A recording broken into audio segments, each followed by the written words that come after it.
नमस्कार। मेरा नाम भाऊ तोरसेकर। आप देख रहे हैं प्रतिवाद।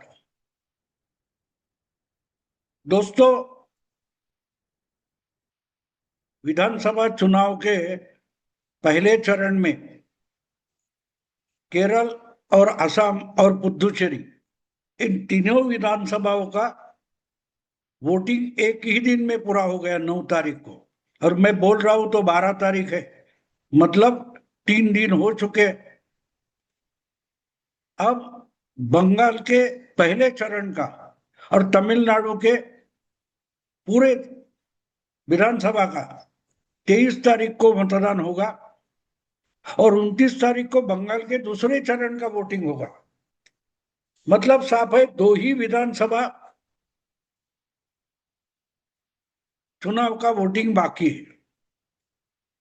तो ये बात होती है कि जो बाकी दो राज्य है, असम और केरल, वहां लगे हुए अलग अलग पार्टियों के कार्यकर्ता अपने अपने लिए, अपनी पार्टी के लिए बंगाल और तमिलनाडु में प्रचार के लिए जा चुके होंगे। तमिलनाडु और केरल दोनों जगह वामपंथी पार्टियां हैं। तो केरल के वामपंथी या तो बंगाल या तो तमिलनाडु में गए होंगे। बीजेपी के जो कार्यकर्ता केरल में लगे थे, असम में लगे थे, वो भी अब बंगाल के लिए रवाना हो चुके होंगे।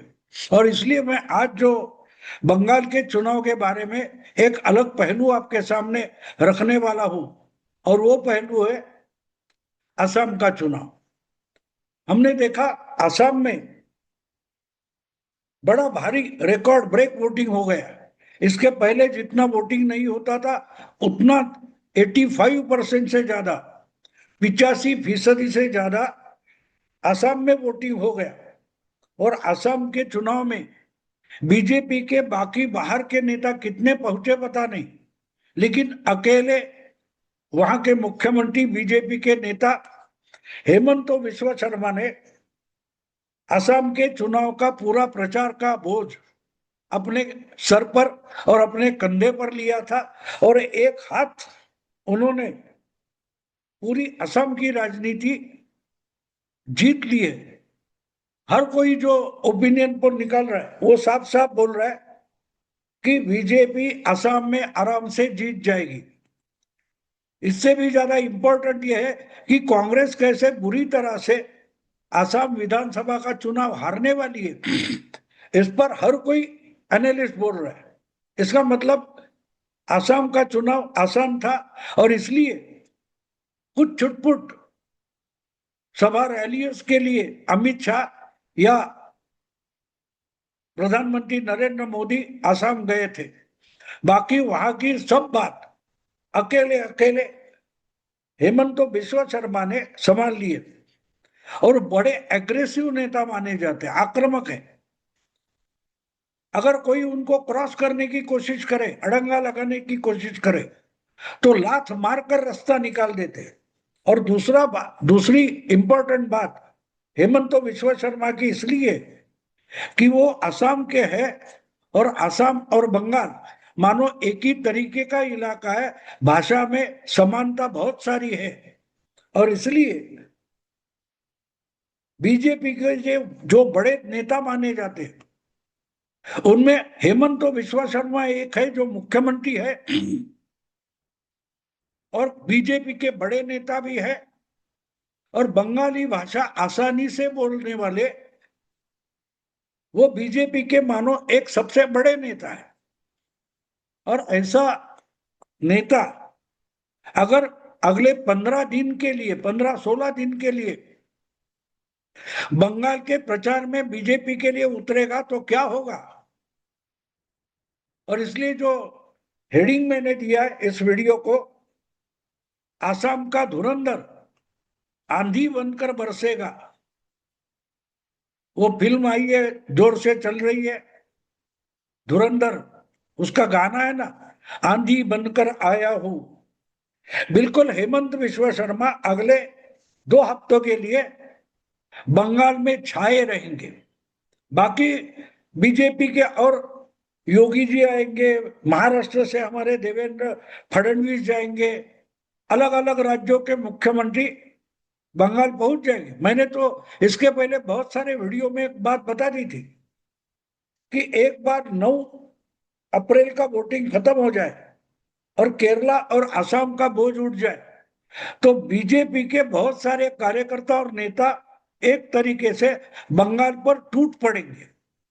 कारपेट बॉम्बिंग होगी। कारपेट बॉम्बिंग का मतलब ये होता है कि कोई निशाना नहीं लगाया जाता, हवाई जहाज से बम गिरसाए जाते, जैसे बारिश होती है वैसे ही आसमान से गोला बारूद गिरते रहते हैं, बिल्कुल वैसे ही बंगाल में पूरी देश से कार्यकर्ता जो प्रचार के लिए उतरते बीजेपी वो पूरे के पूरे बंगाल में पहुंच जाएंगे, केरल से हो या असम से। और उनका नेतृत्व एक तरीके से हेमंत विश्व शर्मा करेगा।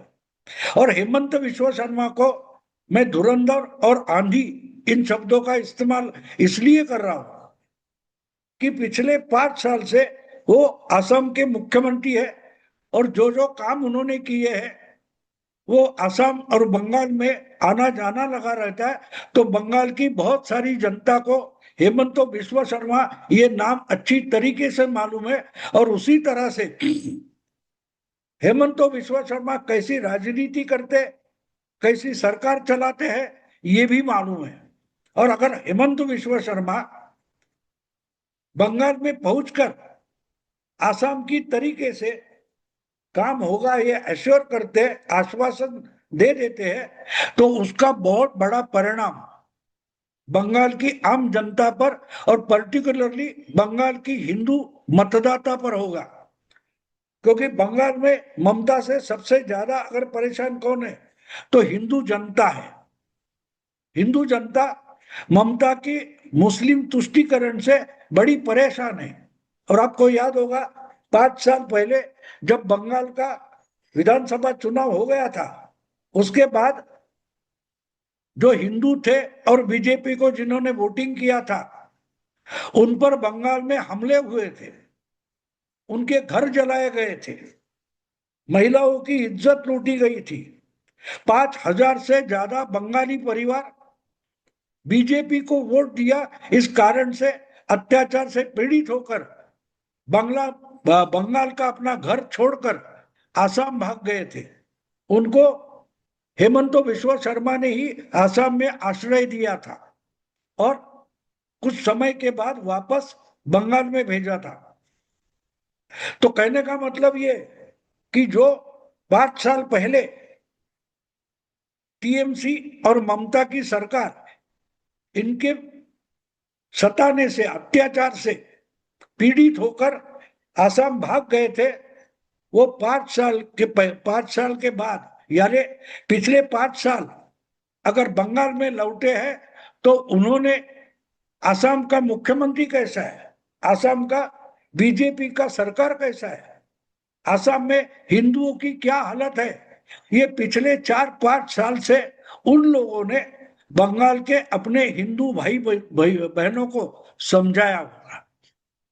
अगर टीएमसी के अत्याचार से और ममता के गुंडों से, मुस्लिम गुंडे जो है उनसे बचना है, तो एक ही सरकार बचा सकती है, वो बीजेपी की सरकार। और बीजेपी की सरकार कैसी होनी चाहिए? हेमंत बिस्वा शर्मा जैसी होनी चाहिए।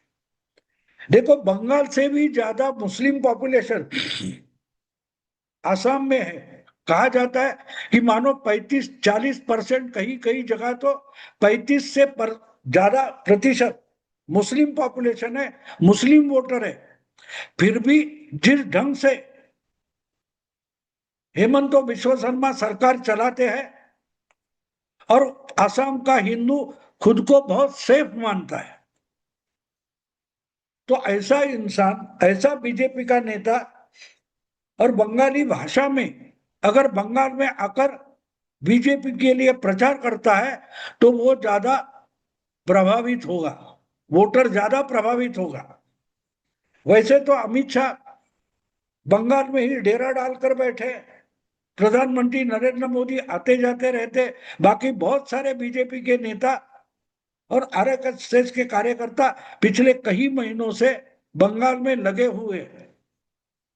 लेकिन इन्होंने जो माहौल बनाया, आहिस्ता आहिस्ता बंगाल में ये माहौल बन गया और आज बंगाल का वोटर, पर्टिकुलरली हिंदू वोटर, बिना डरे हुए मैदान में आकर टीएमसी के खिलाफ रैलियों में शामिल हो रहा है, सहयोग दे रहा है, घोषणा दे रहा है, घर पर झंडे लगा रहा है।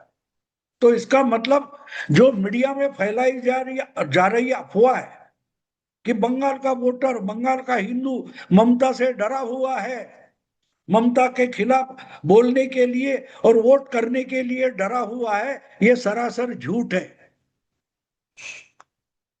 कल परसों की बात है, जिस मालदा में एसआईआर का काम करने आए हुए न्यायिक अधिकारियों पर गुंडागर्दी की गई थी, हमला किया गया था, वहां जाकर प्रधानमंत्री नरेंद्र मोदी ने एक बड़ी रैली की मालदा में। मालदा मुर्शिदाबाद जो इलाका है मुस्लिम बहुल है, वहां जाकर प्रधानमंत्री ने और बीजेपी के बहुत सारे नेताओं ने एक बड़ी रैली की और उस रैली में जो भीड़ जुट गई थी वो देखने जैसी चीज थी।